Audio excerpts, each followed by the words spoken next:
Let's go. Asinato into the Fool Loss. We have Melodious being played with Voiceless Voice. 40 card deck. How do you have the room?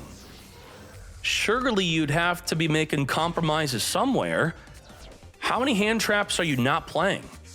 We're going to pre-prep, searching for 2 cards here. We got the Prayers and the Skull Guardian. Let's get Prayer, Ritual Summoning.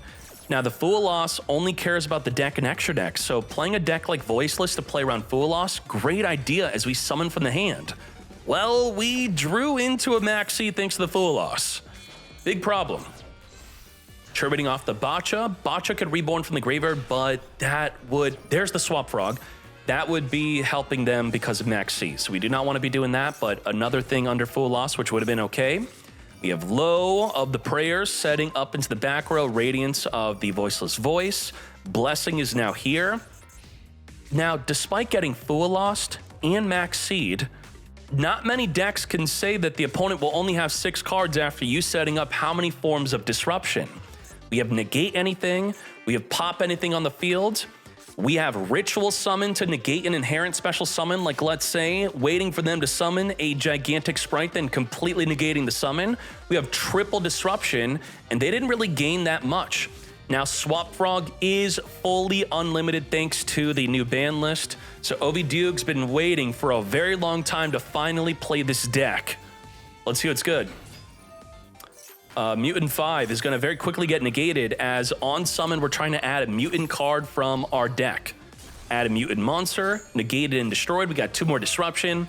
We're going to follow up with the Spright starter into the blue. Blue on special summon, search our deck for a Spright. Trigger the Blessing to go into the Sarvis, which will be able to negate an inherent summon. So the Spright blue was not an inherent summon since it was off of a chain link, and it wasn't a chain link that said after this resolves, perform a summon. Grabbing the Jet. Jet is an inherent summon if we summon it from the hand. We're going to use Radiance right now to destroy the blue because the Jet requires the blue to be on the field. The Swap Frog is supposed to help you play through that play. You got to be thinking, I don't kill the blue if they have a Swap Frog in hand, right? Because then they could special summon through us popping the blue, but we got to read the Frog. Why would we hold on popping because of a Swap Frog? Well, the Frog only works if you could discard one other water monster. No other water monster to discard, thus we can't special summon. Was the mutant a water? Was that a water monster that we got blown up by summoning it? I don't even know where it is. So that's the synergy. Water with Swap Frog, but it took up our normal summon, unfortunately. And from there, let's hop into another match. We're now going first. Well, unfortunately, under the effect of Max C. Now, you see what I talked about? People are using their special summons in the draw phase.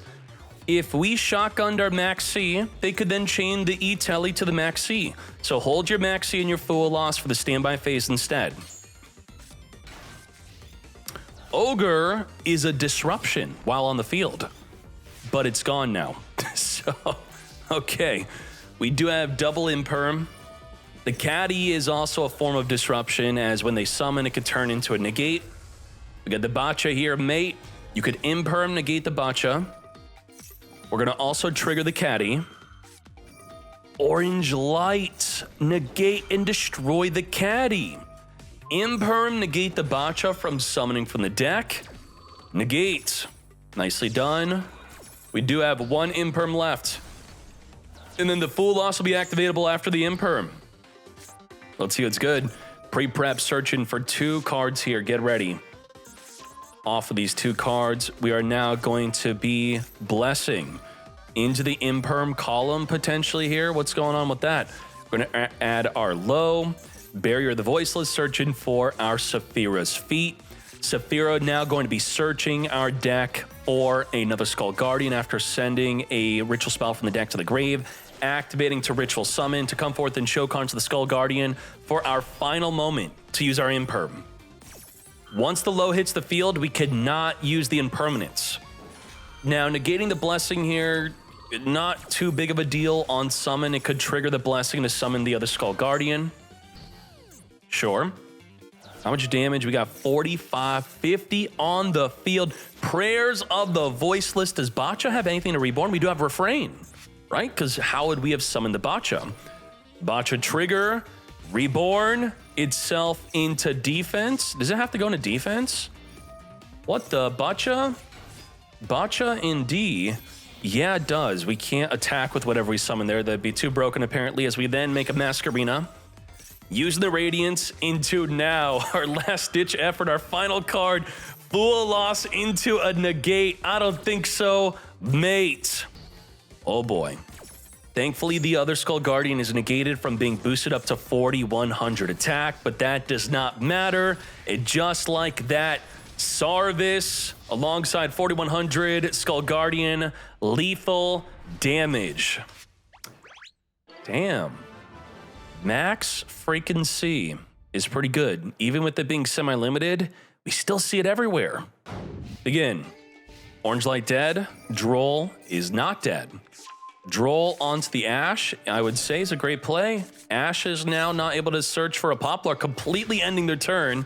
Now, if Ash adds Poplar, you chain Droll, you could still make great plays under that. We got Asanato chaining the Fool Loss. Surely we're going to cross out Designate. Of course we will, mates. Now, with our single Druid Swarm, when do we banish from the graveyard? Do we banish when the Botcha triggers to reborn a monster from engrave?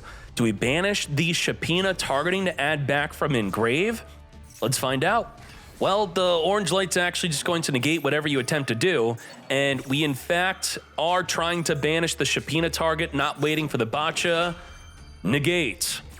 I would surrender here. Right? I think so. Let's speed this up. We are under the effect. Wait, what's Shapina's effect? You cannot activate non-light monsters during the effect you activate this turn. Okay, wow. Interesting. Add it up. And just like that, over 11,000 damage in the fields. Droll and Lockbird into a turn 2 lethal. I've been saying it. We have way too many cards that are supposed to be ending their turn. Straight up to 8 of them if you're playing Droll. Tracked into the Fool Loss. We're going to finger the Fool Loss, then chain the other Fool Loss. And this Fool Loss will be applied before the finger goes through, negating the effect of all Fool Losses.